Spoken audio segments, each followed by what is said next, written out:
Kepala Dinas untuk menyiapkan diri dan juga kepada Ibu Supriyati SPD dipersilakan untuk menempatkan diri. Yang saya hormati Bapak Kepala Sekolah, Bapak Suramanto PD, Bapak Ibu guru, karyawan, dan peserta dan pemirsa semuanya. Dalam rangka ulang tahun SMP Negeri 4 Jakarta yang ke-26, agenda sekolah yaitu mengadakan sarasian. Sarasian ini sesuai dengan tema ulang tahun yaitu tetap semangat, tetap berkarya di masa corona. Untuk itu sarasian kali ini dengan judul semangat berkarya di masa corona. Bapak Ibu yang kami hormati, untuk narasumber kali ini yaitu Bapak Kepala Dinas Pendidikan Kota Yogyakarta. Mohon maaf Bapak Kepala Dinas, kami bacakan profil sekilas karena kemarin hari Jumat itu mau bertanya lebih lanjut tentang profil, tapi Bapak Kepala Dinas terburu-buru untuk ke DPR, sehingga singkat saja profil singkat dari Bapak Budi Santosa Asrori SEMSI. Beliau lahir di Sleman 15 September 1970. Kemudian beliau adalah lulusan dari S2 jurusan Magister Administrasi Publik Universitas Gadjah Mada. Kemudian menjabat sebagai Kepala Dinas Pendidikan Kota Yogyakarta mulai tanggal 29 Mei 2019. Untuk jabatan yang lain mohon nanti disampaikan. Bapak Ibu peserta yang saya hormati, 30 menit Bapak menyampaikan materi, kemudian nanti selanjutnya dimohon diskusi, masukan, saran atau pertanyaan dari audien untuk melengkapi sarasian kali ini. Untuk waktu sepenuhnya 30 menit kepada Bapak Budi Santosa Asrori SEMSI, dipersilakan.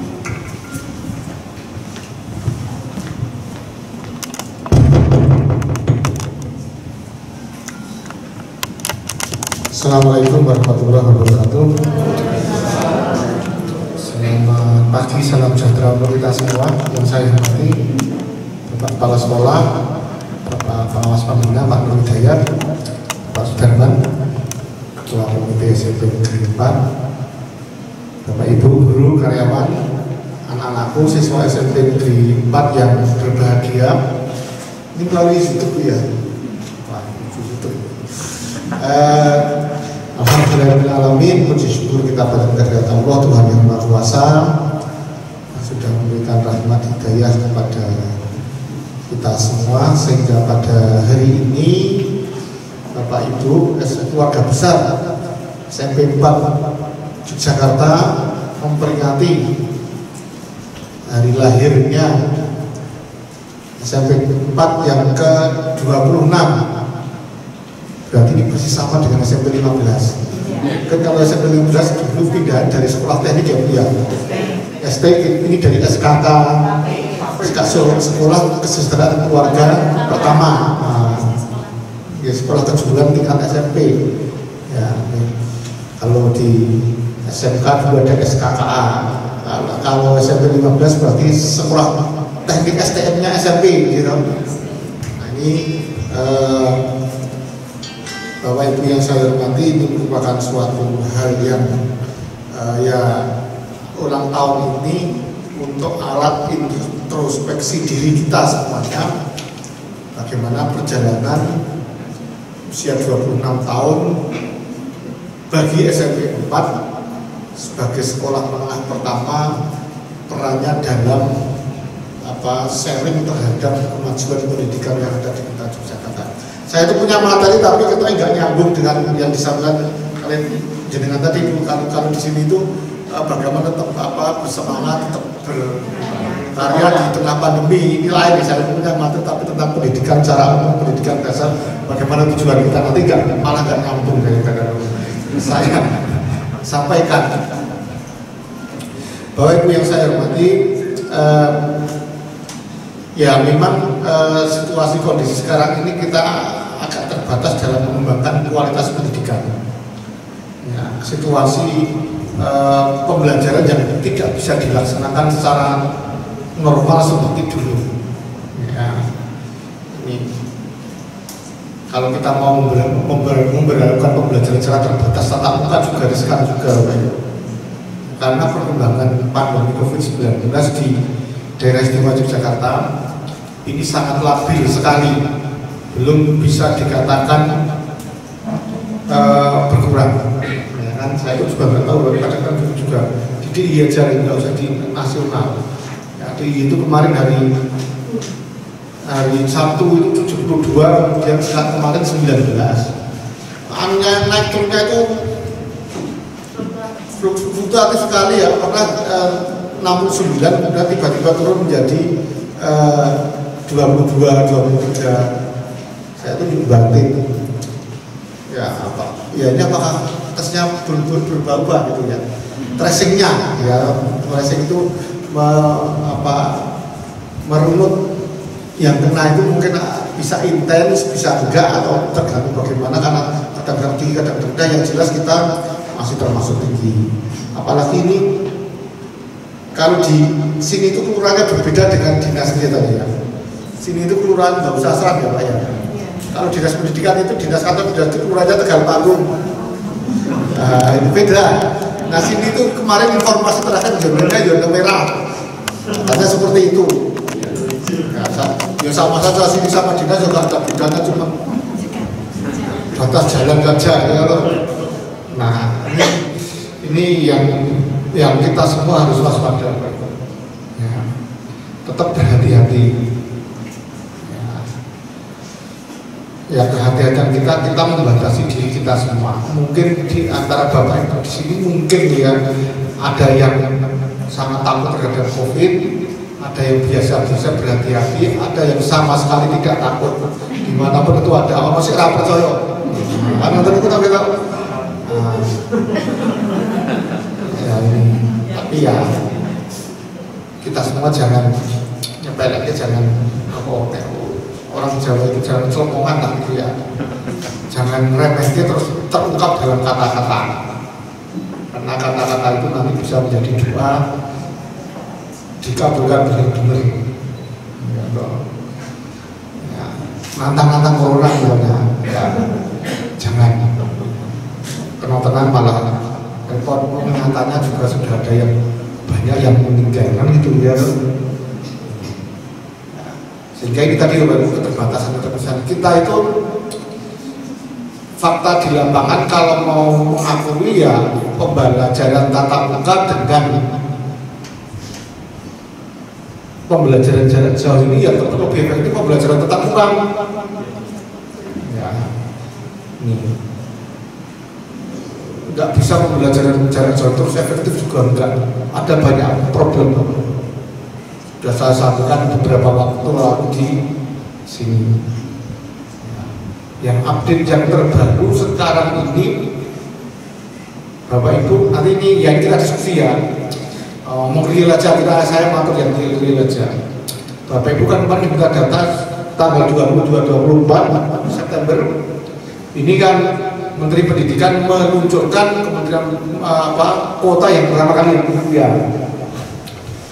Kemudian Mas Menteri meluncurkan tanggal 25 hari Jumat, yang jelas Jumat minggu yang lalu ya.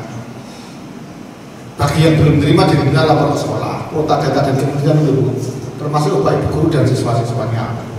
Kemudian dropping yang kedua tanggal 28 sampai dengan 30 September minggu yang lalu, hari Senin sampai hari Rabu.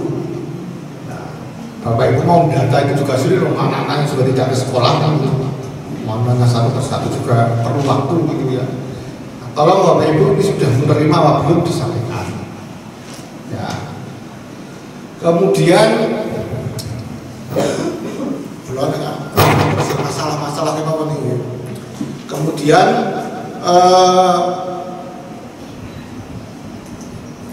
kuota datanya itu kalau nggak dulu 35 giga nih.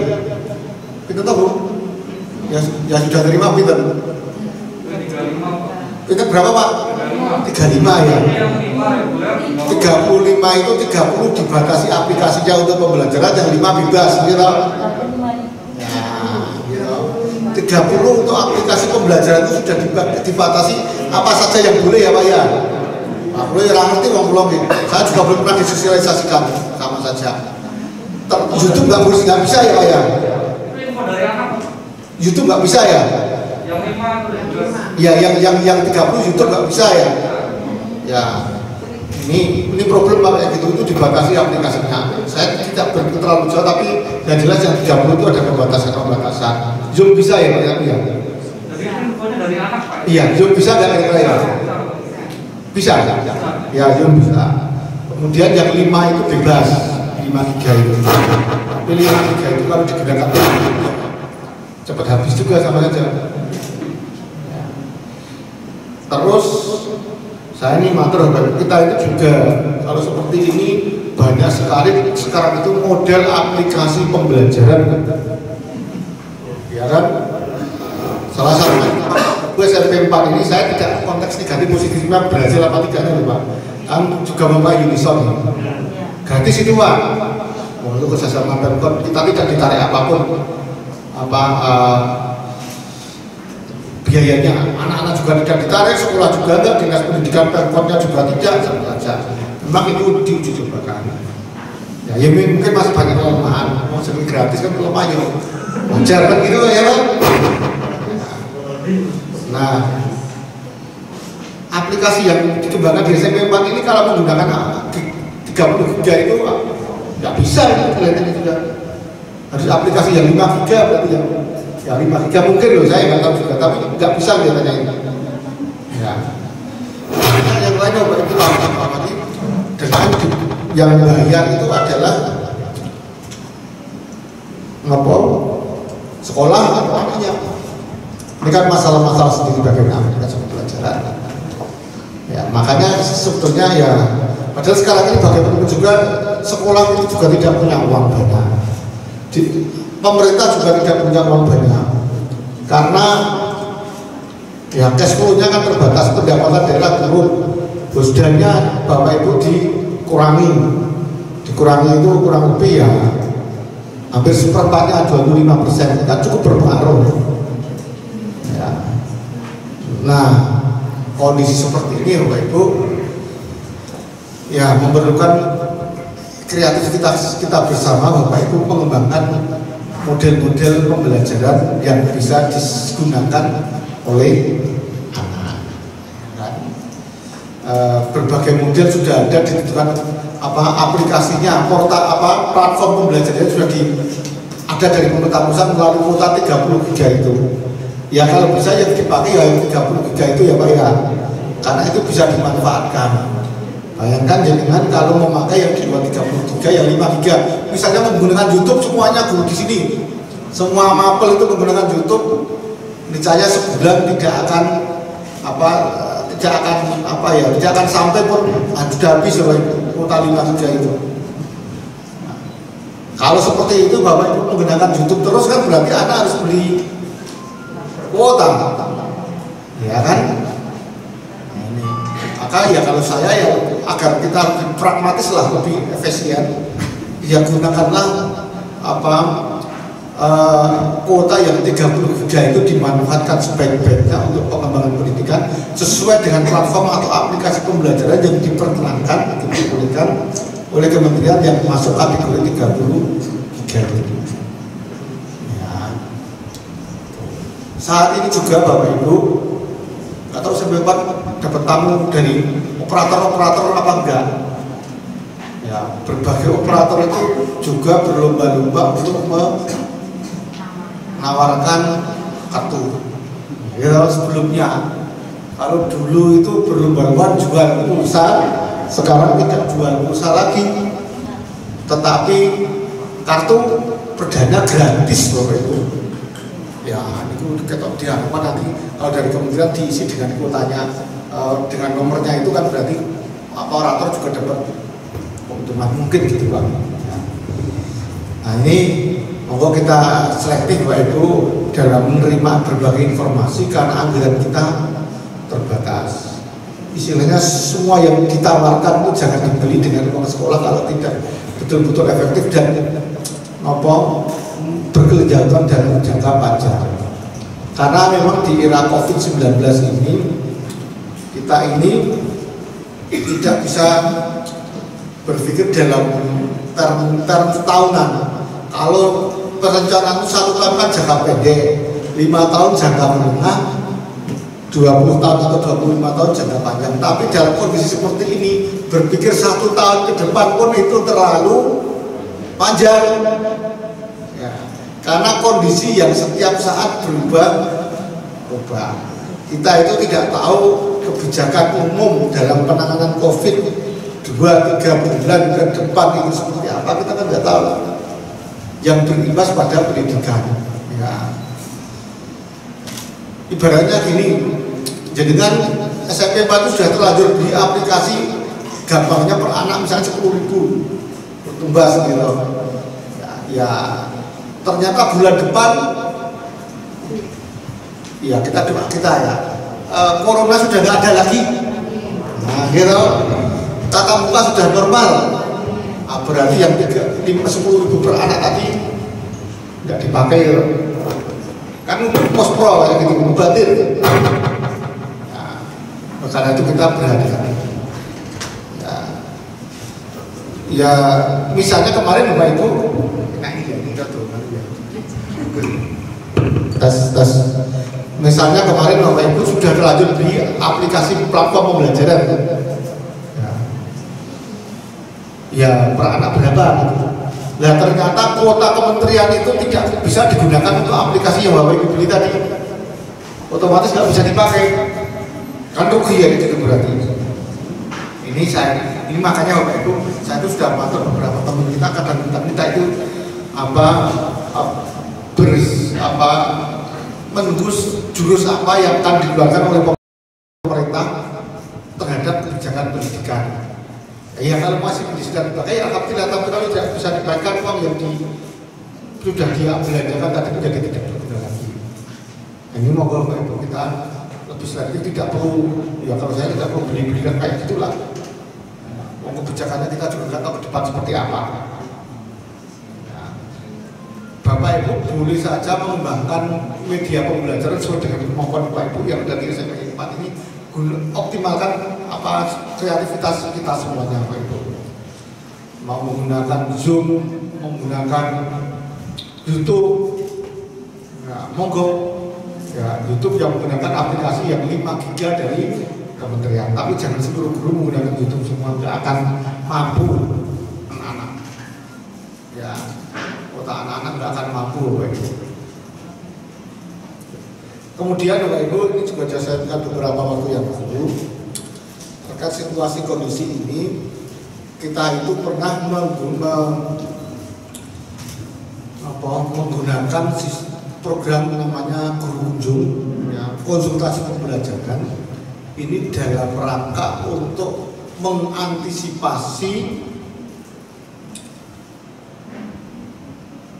anak-anak yang tidak bisa mengakses daring. Di SMP 4 ini kalau kita lihat mesti ada anak yang tidak bisa mengakses daring. Dari perlombel itu 34 siswa.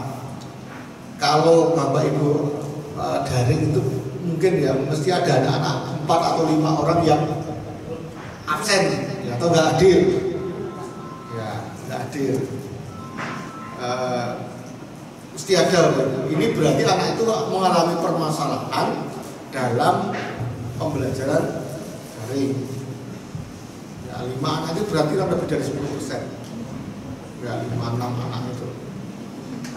Kemudian mungkin juga ada materi-materi yang tidak bisa didaringkan. Oleh karena itu kemarin kita melaksanakan Guru Kunjung ya. Tapi Guru Kunjung itu sebenarnya hanya sasaran antara aja, Bapak kita coba beberapa saat saja, kemudian kita tarik lagi, lebih baik, lebih efektif saya kira dengan konsultasi pembelajaran yang ada dalam sekolah. Ya, konteksnya Guru Kunjung itu sebetulnya lebih banyak ke guru SD, sejak SD. Kalau sejak SMP kelihatannya kurang efektif, karena kalau sejak SMP itu anak persebarannya tempat tinggal anak lebih luas dibanding SD ini secara umum ya. Nah, ini kalau berkunjung kan juga dilakukan jaraknya jauh-jauh gitu, dan itu tidak efektif. Guru juga capek, ya, capek, dan tingkat resiko kesehatannya juga sama-sama tinggi juga. Nah, itu berisiko juga. Karena itu kita kemudian kembangkan model dengan konsultasi pembelajaran. Anak-anak boleh datang ke sekolah, tapi harus ikuti protokol kesehatan, harus ada izin orang tua, dan itu merupakan inisiatif dari orang tua agar anak-anak terus dapat mengikuti proses pembelajaran. Namun Bapak Ibu dapat saya sampaikan, konsultasi pembelajaran guru itu ya kita sesuai situasi kondisi yang ada. Kalau ternyata di lingkungan SMP 4 ini misalnya tingkat pertambahan masyarakat yang terkena COVID semakin lama semakin bertambah banyak, ya program konsultasi pembelajaran ya dipending terlebih dahulu, jangan diteruskan, lihat situasi dan kondisi Bapak Ibu. Ya, ini agar ya yang paling penting bagi kita semua adalah bagaimana keselamatan Bapak Ibu semua dan anak-anak, istilahnya seluruh warga sekolah itu bagaimana juga berpikir kesehatan dibanding proses pembelajaran tatap muka. Itu Bapak Ibu. Ini tolong Bapak Ibu perhatikan pertimbangan yang ada.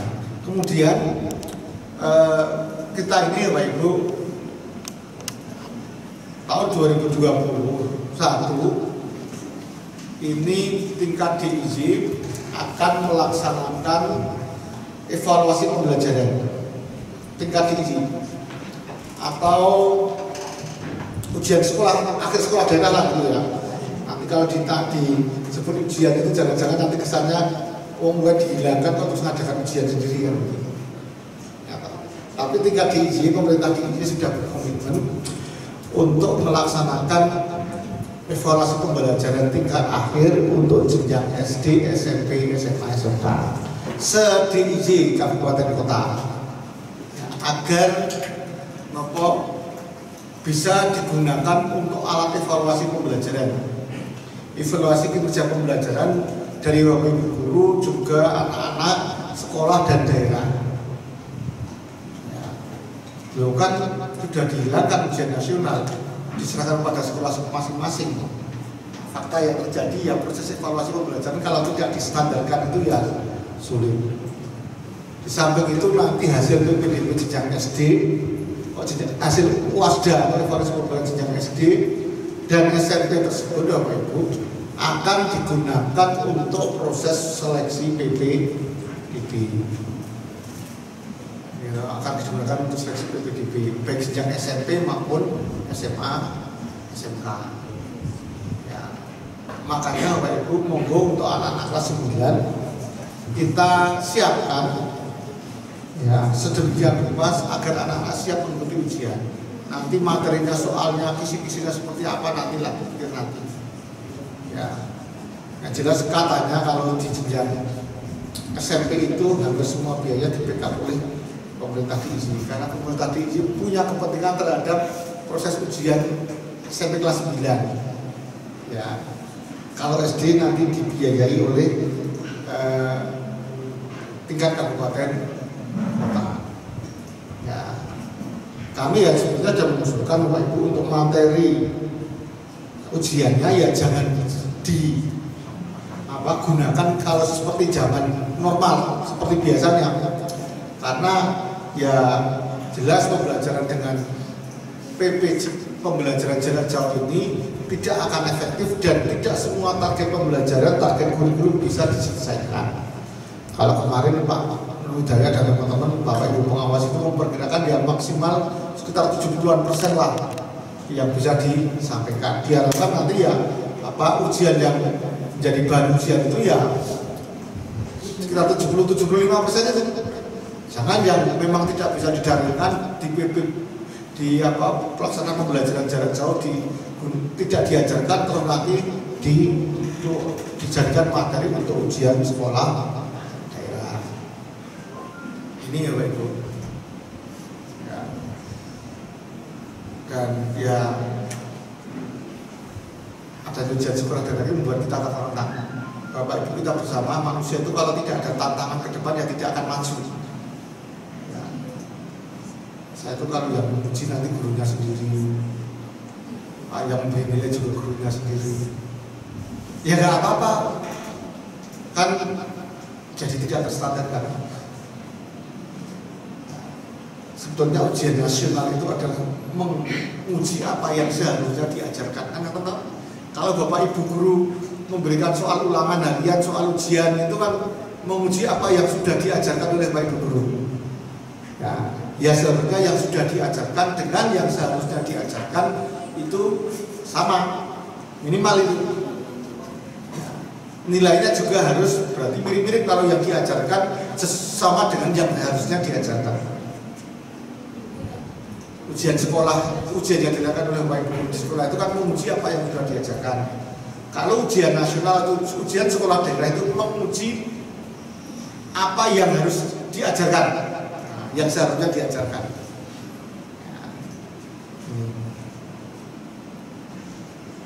Itu Bapak Ibu kayak bahan-bahan persiapan untuk pelaksanaan ujian sekolah daerah, dan waktunya juga akan tidak terlalu lama.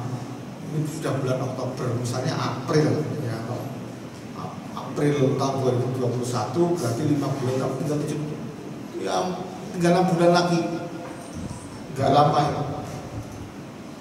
Saya juga tidak mau berasumsi nanti kalau pandeminya itu misalnya belum reda atau malah selalu meningkat, terus nanti ujian sekolah daerah atau evaluasi pembelajaran itu bagaimana Pak, saya juga belum bisa atur. Sekali lagi kan ini perencanaan, kita itu sekarang perencanaan bulanan, tidak tahunan lagi.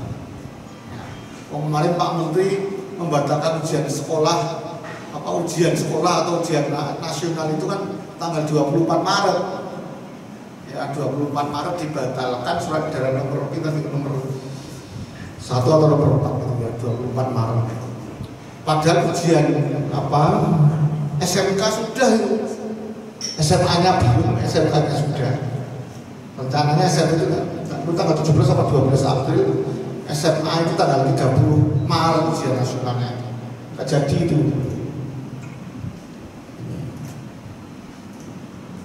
Itu Bapak Ibu. Kemudian berbagai macam tantangan yang dihadapi dengan pembelajaran jarak jauh ini, tantangannya banyak ya. Bapak Ibu yang memiliki prestasi ujian kompetensi guru ya, di Kota Yogyakarta, UKG di Kota Yogyakarta itu tertinggi di IJ, dan di IJ itu tertinggi secara nasional ya. Sehingga ya insya Allah kompetensi guru di Kota Yogyakarta ini ya baiklah ya. Walaupun kalau kita sendiri tahu permasalahan di dalam ya masalah itu paling apik, ya itu boleh elek kan gitu. Nah, tetapi kan proses belajar tatap muka ini berbeda dengan proses pembelajaran secara daring jarak jauh. Ya, artinya walaupun UGD-nya misalnya tinggi, tapi ketika proses pembelajaran secara daring jarak jauh tantangannya berbeda. Belum tentu seorang guru bagus melaksanakan pembelajaran tatap muka, tapi secara daring mungkin belum bisa tentu bagus. Nah itu tantangan bagi Bapak Ibu semua untuk cepat-cepat menyesuaikan diri bagaimana kita melakukan pembelajaran secara daring. Ya, ini semester 1 2021 atau semester ganjil ini berbeda dengan semester genap kemarin. Kalau semester genap kemarin itu kan kita sebenarnya ya tidak mempunyai target-target itu proses pembelajaran.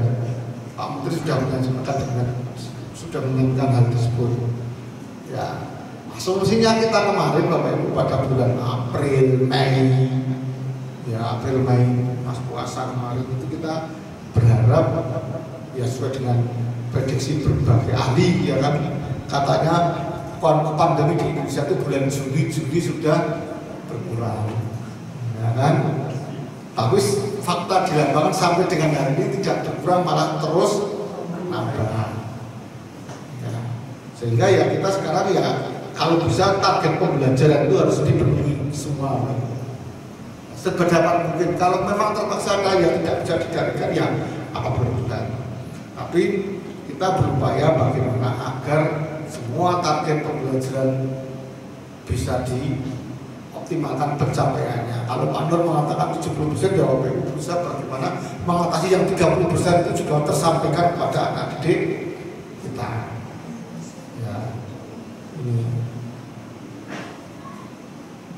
Ya, sekarang ini ya anak-anak itu ya sebenarnya kasihan di rumah sudah. Ini sudah bulan yang ke-7 sejak 23 Maret, April, Mei, Juni, Agustus, September, ini bulan ke-7 ini Pak. Dan kita tidak tahu kapan berakhirnya. Ya. Kalau sekarang itu kan kita berharap nanti Januari sudah normal nih, ya, asumsi kita kan gitu semuanya, ya, nanti sampai akhir tahun. Ya.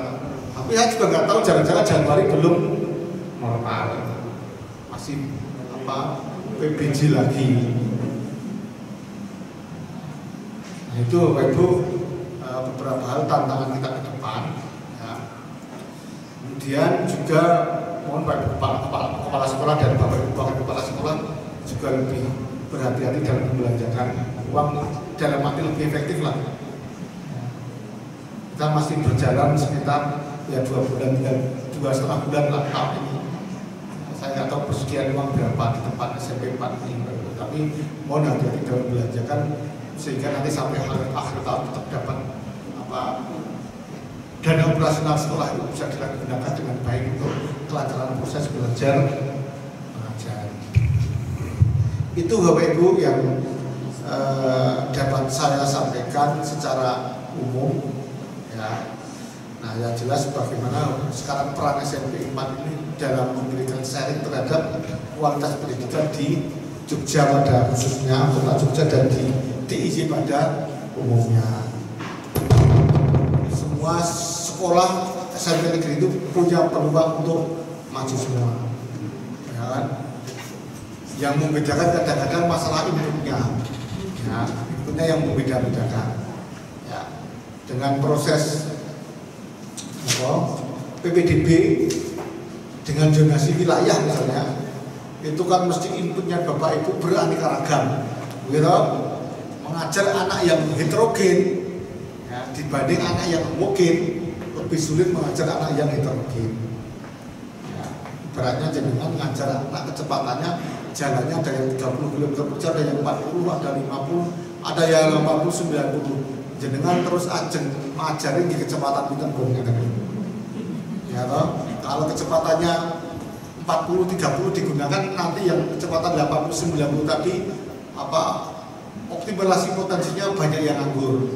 Kita tidak bisa mengembangkan potensi anak. Ya, anak kan juga berarti anak itu tersebut yang kecepatan 80-90 dipaksa mengikuti kecepatan 40-30. Tapi kalau anak yang 30-40 tadi diberikan pelajaran, dengan beri pelajaran dengan kecepatan 90, pasti akan total tidak bisa mengikuti pembelajaran. Nah, ini sudah kita itu sekarang diteliti hal-hal kayak gitu Bu, dari Rice Institute meneliti dampak-dampak proses PPDB. Kami itu juga Bapak Ibu dalam melaksanakan proses PPDB ini sedapat mungkin meminimalkan permasalahan yang terjadi di masyarakat, tidak membuat masyarakat resah. Kemudian yang sedapat mungkin sesuai dengan aturan pemerintah pusat. Ya, karena juga kita harus ikut peraturan menteri. Dan yang terakhir, bagaimana proses PPDB tersebut Bapak itu dapat tetap mempertahankan kualitas yang sudah ada. Jangan sampai gara-gara PPDB kualitas pendidikan di Jogja itu menurun. Nah, ini kan berarti masalah kebijakan. Nah itu ya, sesuai dengan aturan pemerintah pusat, responsif terhadap kebutuhan masyarakat, kualitas pendidikan bisa tetap dipertahankan dan insya Allah dapat ditingkatkan. Itu baik itu saya kira dapat saya sampaikan. Yang disini jawabnya agak banyak. Tadi saya di SMP 15, pun juga pindah ke sini. Nanti jam 10 ada rapat kenal, takziah barang gitu. Catatan Bapak Ibu saya kira dapat sampaikan, lebih kurang dari saya mohon maaf. Dan taufiq wal hidayah. Assalamualaikum warahmatullahi wabarakatuh. Demikian tadi Bapak Ibu hadirin. Selanjutnya waktu untuk diskusi, dipersilahkan untuk memberikan pandangan, masukan atau pertanyaan terkait dengan materi kali ini. Yang sudah menunjuk Bu Bekti,